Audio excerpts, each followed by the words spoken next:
কি তো হয়েছে ঘটনা কালকে রাত্রে? কালকে রাত্রে এরা দুইজন ঘরে ঢুকছে 2:30টার সময়। তারপরে 2:30টার সময় যখন ঘরে ঢুকছে মেজবা ফাইখানাত যাইতো, ফাইখানাত গেছে। বাচ্চা ইয়া লগে আসলে হিয়া ধারে রয়েছে।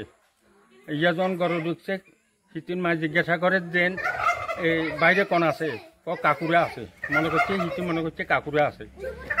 এইখানে তো কাকুরা টাকুরা কেউ নাই। হিতির বাপ লেফটেনে গেছে, লেফটেন তো যাইতে লাইটিয়া খোলা ছিল, জ্বলছিল। হেয়ার পরে আবার সময় দেখে দেন লাইট বন্ধ।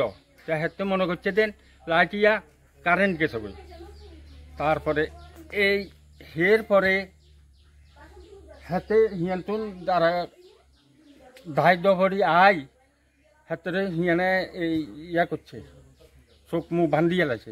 চোখ মুখ বান্ধি তারপরে হাতে মারছে, মারে মাথার দিয়ে বাইয়েছে, বুকে এই ভুসি মারছে হাতে। এবারে সেগুনে আয়োজন দরজা খুলি বাইরেছি, আর হাতে ধার্য ভরি এরিয়ায় চিত্ত হয়ে রয়েছে, চিতই হয়ে রয়েছে। আমি বাইরে গরুটার ব্যাক সাইড চাইছি। হাতে উড়ি কয়া দেন আর বাড়ি করে খাচ্ছে, আর বাড়ি করে খাচ্ছে। হাতে মনে করছে যে কি হাতে ধরি আর কোনো গরু বার করে গেছে। এই কথা কই হাতে শাড়ি দিবার লগে হাতে আই এটা হরে গেছে।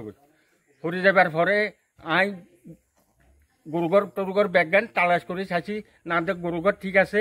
হাতে বান্ধি ফিরি হাতে লাশ করি সোরা গেছে। কয়টার দিকে আছে চোরেরা? আড়াইটা।